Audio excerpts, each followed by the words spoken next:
Halo Sobat Spoiler, bagaimana kabarnya? Tentunya Millers doakan baik-baik saja. Jumpa lagi di channel Sektor Spoiler.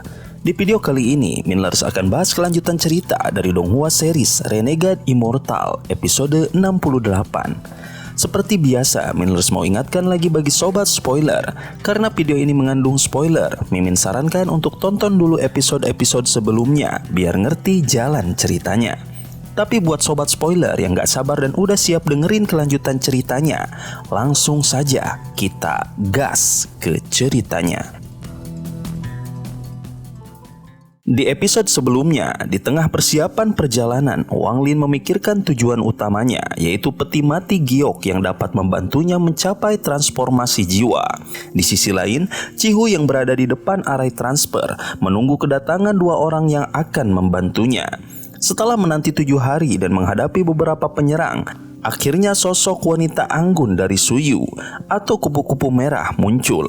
Dengan sikap dingin, ia bergabung dengan Cihu dalam pencarian giok, namun tetap menegaskan haknya atas harta tersebut. Diskusi di antara mereka menyiratkan ketegangan dan keteguhan tekad. Dengan kecerdasan dan kekuatan masing-masing, mereka menyusun rencana untuk menghadapi berbagai tantangan dalam perjalanan.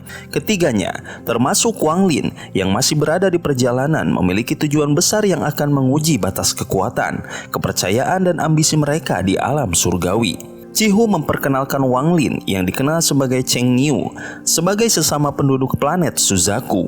Nama ini mengejutkan kupu-kupu merah karena mengingatkannya pada 4 orang lain dari planet yang sama. Saat mereka berbicara, formasi transfer menyala terang, menandai kedatangan Wang Lin.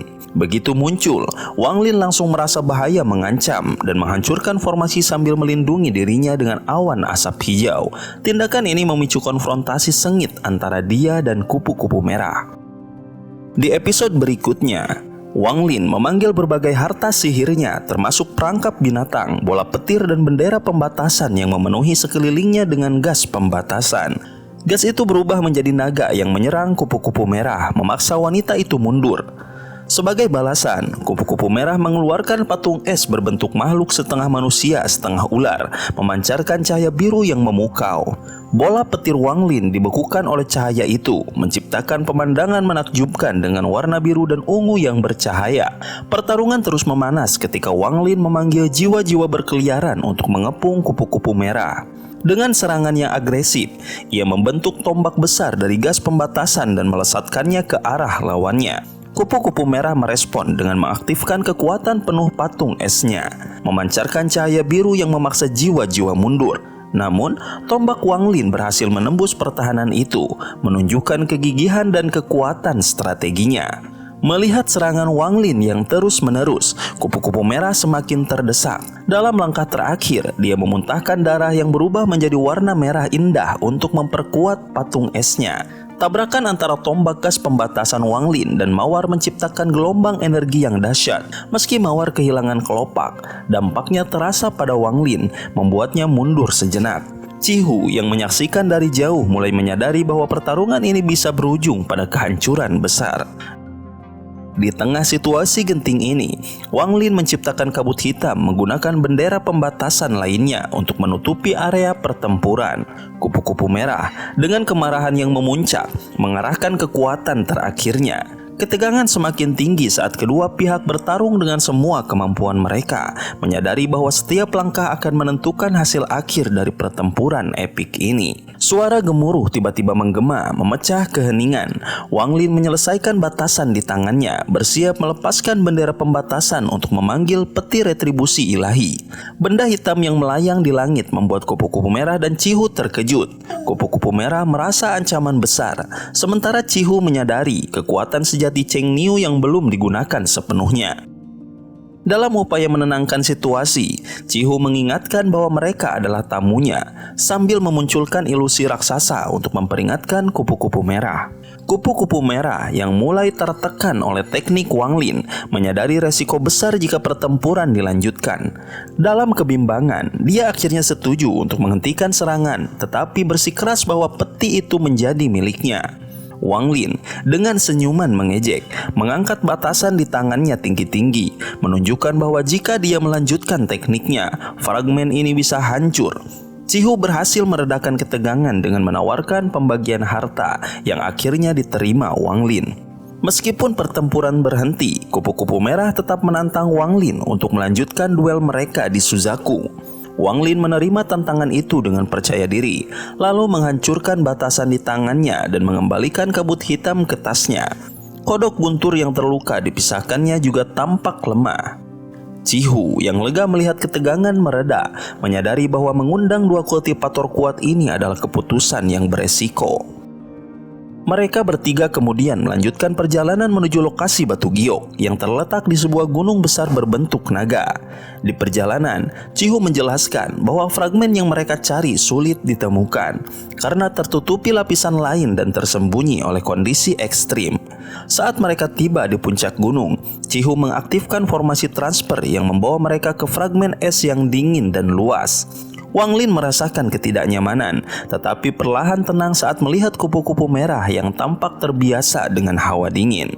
Melintasi tanah es sejauh 300.000 km ke timur, mereka bergerak cepat dengan bantuan kemampuan kupu-kupu merah yang melindungi mereka dari dingin. Sepanjang perjalanan, Wang Lin merenungkan pertempurannya dengan kupu-kupu merah dan menyadari kekuatan luar biasa kedua rekannya. Mereka bertiga terus melesat menuju batas fragmen, menghadapi medan es yang menantang, hingga akhirnya mencapai kekosongan yang menunggu di depan mereka. Di tengah kekosongan yang luas, sebuah gletser biru raksasa melayang, terhubung oleh pilar-pilar es. Wang Lin bertanya pada Cihu tentang keistimewaan lapisan pertama fragmen tersebut. Cihu menjelaskan bahwa tempat itu rusak parah hingga energi spiritual surgawi menghilang, dan hanya ada bahaya yang diwariskan oleh leluhurnya. Tanpa banyak bertanya lagi, Wang Lin, Cihu, dan kupu-kupu merah melanjutkan perjalanan dengan mendarat di atas gletser. Gelombang dingin menyusup ke tubuh mereka, tetapi Wang Lin mampu menahannya dengan energi spiritualnya. Kupu-kupu merah memimpin perjalanan, sementara Cihu dan Wang Lin mengikutinya. Seiring perjalanan, suhu semakin menurun, dan angin dingin yang tajam membuat perjalanan kian sulit. Di tempat lain, seorang pria paruh baya muncul, meminum minuman keras dari labunya sambil bertekad mendapatkan giok langit, bahkan jika harus membunuh ketiga kultivator Suzaku. Setelah 3 hari, mereka sampai di dinding kabut biru yang tebal. Cihu memperingatkan bahwa itu adalah kabut dingin gletser yang berbahaya, sehingga kupu-kupu merah menggunakan patung es berbentuk malaikat salju untuk membelah kabut dan menciptakan jalan. Kabut biru semakin pekat dan tekanan meningkat, memaksa kupu-kupu merah mengerahkan lebih banyak energi. Wang Lin mengamati dengan cermat tekniknya, menyadari bahwa patung es itu memiliki aliran energi rumit yang membuatnya sangat kuat. Namun tekanan dari kabut memaksa kupu-kupu merah mengeluarkan lebih banyak patung es hingga energinya terkuras. Ketika kabut ungu yang lebih berbahaya muncul, dia terpaksa menggunakan mawar sebagai harta karun hidup untuk melindungi mereka. Setelah melewati kabut yang berat, mereka tiba di tepi gletser. Kupu-kupu merah yang kelelahan menyatakan tugasnya selesai. Cihu berterima kasih dan memintanya beristirahat. Cihu kemudian mengeluarkan kompas raksasa, yang ternyata merupakan harta karun dari klan setan raksasa. Wang Lin kagum melihat pola rumit pada kompas tersebut. Cihu meminta Wang Lin menjaga sisi timur dan menggunakan jiwa-jiwa berkeliaran untuk memeriksa sekeliling, sementara kupu-kupu merah beristirahat. Kompas mulai diaktifkan, membawa mereka menjelajah dengan kecepatan luar biasa. Di bawah pengaruh kompas, panca indera mereka saling terhubung. Wang Lin merasa terespon oleh peta bintang yang muncul, menyadari potensi kompas untuk menjelajahi bintang-bintang. Dengan ribuan jiwa berkeliaran di sekitarnya, mereka menghilang ke dalam kekosongan, melanjutkan eksplorasi menuju misteri yang lebih dalam. Saat mereka menjelajahi kekosongan menggunakan kompas bintang, Wang Lin tiba-tiba merasakan kehadiran makhluk aneh. Dengan jiwa-jiwa pengembara yang mendeteksi makhluk mirip gurita raksasa yang mampu melahap jiwa hanya dengan sentuhan tentakelnya. Wang Lin segera memberi peringatan kepada Cihu dan kupu-kupu merah, memaksa Cihu mengubah arah kompas untuk menghindari bahaya. Namun salah satu tentakel menyentuh kompas, menyebabkan guncangan hebat yang hampir menghancurkan alat itu dan melukai mereka bertiga. Setelah situasi mereda, Wang Lin menjelaskan bahwa makhluk itu adalah Su, binatang destruktif yang hidup dari energi yin. Chihu mengagumi pengetahuan Wang Lin meskipun kupu-kupu merah terlihat skeptis. Ketika aura merah dari Su mulai menyebar, Wang Lin segera melompat dari kompas untuk menuju arah yang lebih aman. Chihu akhirnya mengikuti Wang Lin dengan mengarahkan kompas ke utara, sementara kupu-kupu merah menggunakan kekuatan mawarnya untuk melindungi mereka dari aura merah yang mematikan. Meski berhasil meloloskan diri, kompas mengalami kerusakan parah. Kupu-kupu merah memanfaatkan kelopak bunganya untuk menahan aura merah yang tersisa, memberi waktu bagi mereka untuk melanjutkan perjalanan. Chihu mengakui kesalahan dalam menilai situasi dan mulai mempercayai intuisi Wang Lin. Dengan usaha bersama, mereka akhirnya berhasil kembali ke jalur yang benar, melanjutkan perjalanan sambil menghindari bahaya lain.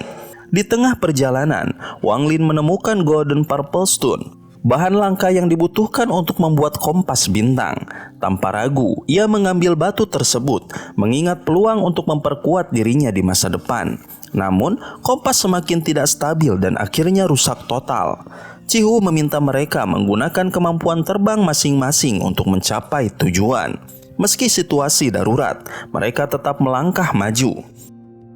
Setelah perjalanan yang melelahkan, mereka akhirnya melihat tanah di kejauhan, lapisan pertama dari fragmen alam surgawi. Perjalanan ini memberikan pelajaran berharga bagi mereka semua, terutama bagi Wang Lin, yang semakin yakin dengan tekadnya untuk menguasai seni kultivasi dan menghadapi tantangan yang lebih besar di masa depan. Di tengah pemandangan suram dengan tanah tandus dan lubang-lubang tanpa dasar, Chihu dengan semangat mengenali lokasi yang pernah disebutkan oleh leluhurnya, Shizu. Kupu-kupu merah mengonfirmasi bahwa mereka telah memasuki lapisan kedua fragmen alam surgawi. Namun, Wang Lin merasa curiga dan yakin ada sesuatu yang lebih dalam, mungkin lapisan ketiga. Ketegangan sempat muncul di antara mereka, tetapi Chihu meredakan suasana untuk menjelaskan kemungkinan adanya lapisan lebih awal berdasarkan petunjuk leluhurnya. Chihu memimpin mereka ke sebuah lubang yang menurutnya adalah kunci menuju lokasi penting. Setelah melompat masuk, Wang Lin menyadari kekuatan penentang yang semakin besar seiring kedalaman mereka. Dengan cermat, ia menyebarkan energi spiritualnya untuk melindungi dirinya. Sementara itu, di permukaan, seorang pria paruh baya dan pria tua misterius yang masing-masing memiliki niat tersembunyi mengikuti mereka masuk ke dalam lubang, tertarik oleh potensi harta karun di lapisan bawah. Ketika Wang Lin dan kelompoknya tiba di dasar lubang, mereka disambut oleh pemandangan mengecewakan. Genangan air luas tanpa peti mati atau harta yang diharapkan. Chihu terlihat tertegun, merasa semua usaha mereka sia-sia, sementara kupu-kupu merah marah dan menuntut penjelasan. Wang Lin tetap tenang, memanfaatkan waktu untuk mengamati lingkungan dan mulai berpikir bahwa mungkin ada pintu masuk lain menuju lapisan ketiga di bawah genangan air tersebut. Tiba-tiba, seorang pria bernama Zoe muncul dari terowongan atas, membawa tekanan spiritual yang sangat besar. Kehadirannya membuat Chihu terluka dan kupu-kupu merah terkejut. Wang Lin yang sudah waspada segera mundur, menghindari dampak kekuatan Zoe. Chihu mengenali Zoe sebagai pembudidaya yang ditakuti, sementara kupu-kupu merah terlihat jijik terhadapnya, mengetahui reputasi buruknya di dunia kultivasi. Ketegangan semakin meningkat saat Zoe mengungkapkan minatnya terhadap tempat itu, memperjelas bahwa ia adalah ancaman besar bagi mereka bertiga. Dalam situasi penuh tekanan ini, Wang Lin menyadari bahwa langkah mereka berikutnya akan menentukan keselamatan mereka.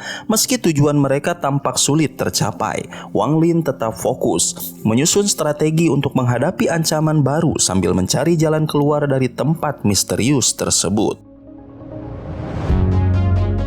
Sobat spoiler, itulah spoiler untuk episode 68 dari Renegade Immortal. Spoiler ini tentunya tidak akan sama persis dengan video aslinya.